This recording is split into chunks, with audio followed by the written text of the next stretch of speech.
Good afternoon, ladies and gentlemen. Kalonzo Musyoka officially ditched the NASA coalition. That move by Kalonzo Musyoka officially marked the end of NASA coalition. But is it possible that the collapse of NASA coalition was actually engineered by President Uhuru Kenyatta and Raila Odinga to allow Raila Odinga pick a running mate from the larger Mount Kenya region? That's the question which I want us to address today. And for those who are watching this channel for the first time, what we do on this channel is simple. We analyze politics in a way you can't find any other place. So I want you to grab your seat, take some popcorns, and listen. And to the subscribers, I want to continue thanking you guys for your continued support. Now let us get back to business. Is it possible that President Uhuru Kenyatta and Raila Odinga engineered the collapse of NASA to allow them pick a running mate from the larger Mount Kenya region? I'm beginning to think that that's exactly what has happened. If you listened to the speeches in Murang'a yesterday, something was very clear, that the president and Raila Odinga are going to embark on a campaign trail shortly. Which means these guys are set. President Uhuru Kenyatta has one objective, only one objective. Do you know the objective? Stopping William Samoei Ruto from succeeding him as the next president of the Republic of Kenya. That's the president's sole objective. How he's going to do that, he has in his own mind. The person who can help him do that, he has that in his mind. And in my view, the only person who can help President Uhuru Kenyatta stop William Samoei Ruto is none other than Raila Amolo Odinga.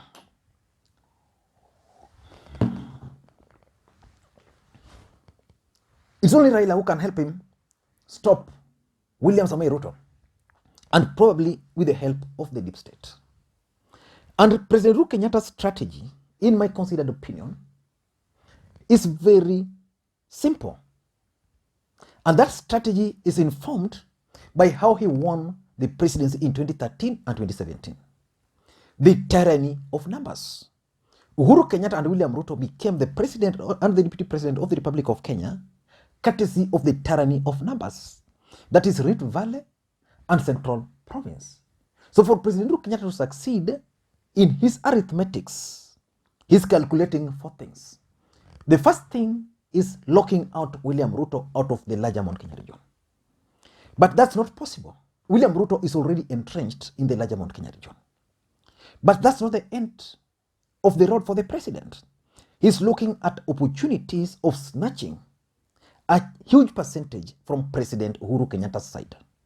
That means a huge percentage from William Ruto's side. That means the president is working to ensure that Raila Odinga gets, say, 40%. If Raila Odinga can get 40% from the larger Mount Kenya region, the thinking around the presidency is that that would be enough to lock William Ruto out of the presidency. And that's why the Murang'a event, the Igada event, and other events are significant, politically speaking. The second thing is that the president is also keen on locking Kalonzo Musyoka and Musalia Mudavadi votes. Now, Raila Odinga has contested severally. It means if you were to go with Kalonzo as the running mate, then some supporters of Kalonzo, of Musalia Mudavadi, will run away. If you were to pick, say, Mudavadi, Kalonzo Musyoka supporters are going to run away. So the president must lock these votes. And again, after the last election, there are certain voters, especially the Wiper and even ANC, who would not vote for Raila Odinga if Raila Odinga was to be on the ballot and their candidate is not on the ballot. So the president is targeting this by locking out Kalonzo Musyoka. If Kalonzo Musyoka will be on the ballot, Kambas will vote for him. If Mudavadi will be on the ballot, his supporters from Mulembe Nation will vote for him. But if they're not on the ballot, then it means some of those people will actually go and vote for William Ruto. And this is what the president is not keen on. Then the third strategy for the president is actually the tribal dominance card. William Ruto began so well. The hustler narrative was picking up.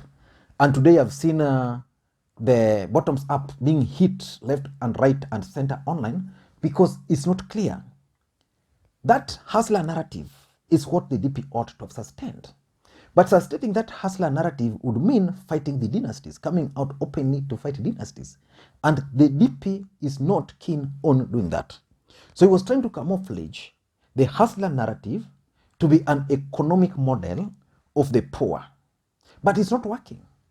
So the president is going to tell Kenyans, like if he has Raila and a running mate from the larger Mount Kenya region, that the country cannot be ruled by two tribes for over 60 years. Kenyans will buy that. You remember when he said this during Musalia Mudavadi's mother's funeral.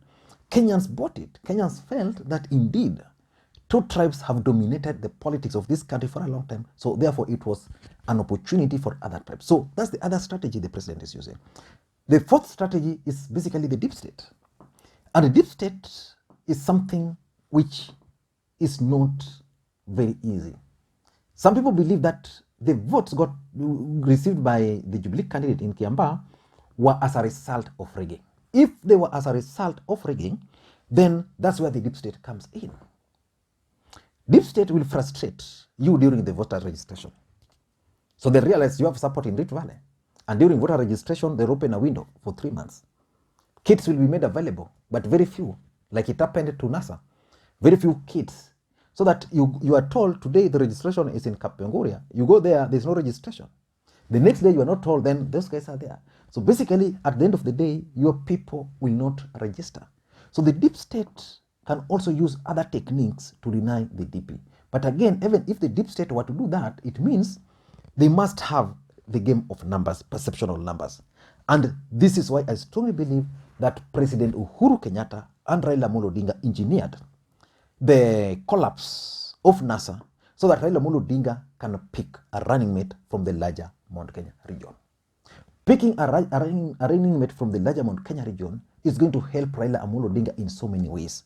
The first way is that it's going to help Raila Odinga cover the votes which are going to get lost by not working with Kalonzo and not working with Musalia Mudavadi. For example, if the president can deliver, let's say 30% or even 40% of the larger Mount Kenya region, that would be enough to counter the losses by Kalonzo. Because again, with Kalonzo leaving Raila Odinga and without getting 40% or 30% from the larger Mount Kenya region, I don't think even if you have a runoff, Raila Odinga will make it. So the president is trying to do that. But why do I believe that these moves are actually engineered by the president and Raila Odinga for the purposes of identifying someone from the larger Mount Kenya region? Number one, I think by collapsing NASA, what the president and Raila has done, in my view, is that they've reduced the options. They've reduced the options for Raila as far as the running mate is concerned. Because as long as Kalonzo is there, Musalia Mudavadi is there, Weta is there, Raila is there, Gideon Moi is there, as long as those guys are together, it means the options for running mate are not limited. He can go for Mudavadi, he can go for Kalonzo, he can go for Gideon Moi. But if these all guys are in one Kenya Alliance movement, what that means is that Raila Odinga will now have the option of choosing even Joho or Paranya or even someone from the larger Mount Kenya region. And I think the main motive was actually to seal the larger Mount Kenya area. So that's number one. Number two is to set up a runoff. Now, as long as Kalonzo, Mudavadi, Raila, and Ruto are on the ballot, none of those guys are going to get 50 plus 1%. So the calculation would be that, and this is what should also worry Raila Odinga, the calculation should be that number one and number two will go for a runoff. So if Ruto is number 1, Raila is number 2, then they go for a runoff. If One Kenya Alliance is number 1, Raila number 2, then Ruto will automatically be locked out. Then the question is, who is going to benefit from that? The truth of the matter is that should Raila become the running mate, should Raila Odinga qualify for the runoff, Uhuru Kenyatta would be still comfortable supporting him and appealing to this other gentleman not to support Raila. If it will be One Kenya Alliance movement, then again President Uhuru Kenyatta will still be very comfortable. He can ask Raila Odinga to now throw his weight behind the One Kenya Alliance candidate. Now, that's how politics is played. Raila and Uhuru are setting up a runoff.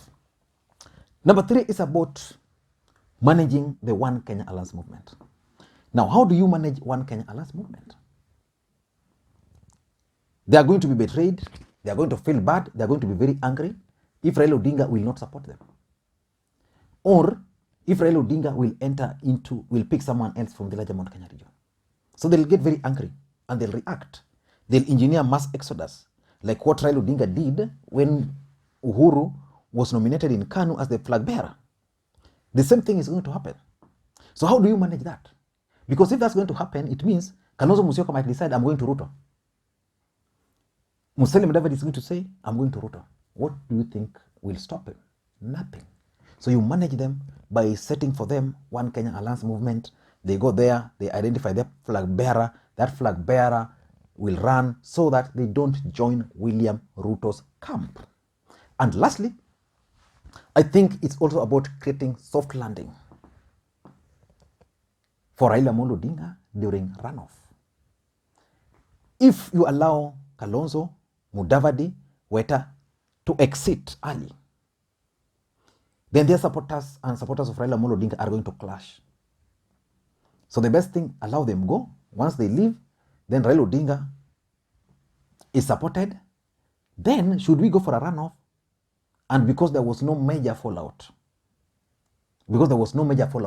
these guys will come back and work together. I don't know what you think, but that's my take. I want to hear from you guys today. It's long since you gave me your opinion. So I'll request you guys to drop your comments. Do you think there's a chance that President Uhuru Kenyatta and Raila Odinga actually engineered the collapse of NASA so that Raila can pick a running mate from the larger Mount Kenya region? And again, I also want to read from you guys the options. Who do you think Raila Odinga, for example, can pick as his running mate from the larger Mount Kenya region? And again, yesterday, Raila Odinga was in Murang'a. The event was success. But I noted something, that the deep state were not there. Karanja Kibicho, people allied to him, were not there. What's really happening? As much as you can say that finally for the first time, Raila Odinga held a successful meeting attended by so many elected leaders from the larger Mount Kenya region, which has never happened. But I noted that the deep states were not there. I didn't see Wambugu Mujiri. I didn't see Wambugu Mujiri. And I've always maintained on this platform that Wambugu Mujiri is the face of the deep state. Where was Wambugu Mujiri? I didn't see so many other people. The presence of provincial administration. Or is it possible that there's just certain things which are happening in the larger Mount Kenya region which we are yet to know? Please let me know in the comment section. Thank you guys. And again, for those watching this channel for the first time, take a second or two, click the subscribe button so that next time we produce a video like this, YouTube will automatically notify you. Until next time, this is Lee Makwiny. Bye-bye.